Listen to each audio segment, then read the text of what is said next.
એક વેપારી બે વસ્તુઓ વેચે છે. એક વસ્તુની 30% નફાએ વેચે છે અને બીજી વસ્તુને 20% નુકસાને વેચે છે. જો બંને વેચાણમાં નફો અને નુકસાનનું પ્રમાણ સમાન રકમ હોય તો બંને વસ્તુઓની મૂળ કિંમતનો ગુણોત્તર શોધો. જ્યારે પણ નફો અને નુકસાનની રકમનું પ્રમાણ સમાન હોય અને બંને વસ્તુઓની કિંમતનો ગુણોત્તર મેળવવાનો હોય ત્યારે તમારે શું કરવાનું? જે પણ ટકાવારી આપેલી છે કે કોઈ સંખ્યા એક્સ છે તો એક્સના કેટલા થઈ જશે? 30%. ટકાને દૂર કરવા માટે 100 વડે આપણે ભાગીશું.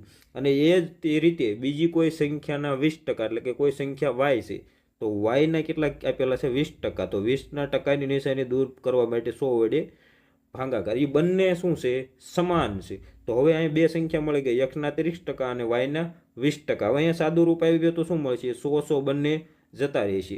અહીંયા એકુક શૂન્ય જતા રહેશે. હવે ગુણોત્તર જ આપણને મેળવવાનો કીધો છે. એક્સ અને વાય જે સંખ્યા છે એ આપણને મેળવવાની કીધી નથી. આપણને બંને વસ્તુઓની મૂળ કિંમતનો ગુણોત્તર જ મેળવવાનો કીધો છે.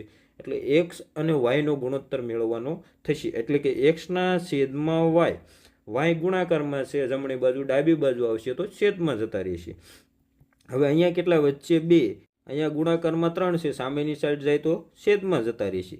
તો બે સંખ્યાઓ એક્સ અને વાયનો ગુણોત્તર આપણને શું મળી જશે? 2:3. ઓપ્શન નંબર સી આપણો રાઈટ આન્સર થશે. જો આપણે આ રીતે ગણતરી ન કરવી હોય અને જો ડાયરેક્ટ જવાબ મેળવવો હોય તો તમારે શું કરવાનું? જે પણ ટકાવારી આપેલી છે એ બેનો શું લઈ લેવાનો? ઉલટો ગુણોત્તર લઈ લેવાનો. આપણને શું આપેલું છે? કારણ કે જેમ ટકાવારીનું પ્રમાણ વધુ એમ કિંમતનું કેવું છે? જે મૂળ કિંમત હોય એ નાની હશે અને ટકાવારી જેમ નાની હશે એમ એ કિંમતનું મૂલ્ય કેવું હશે?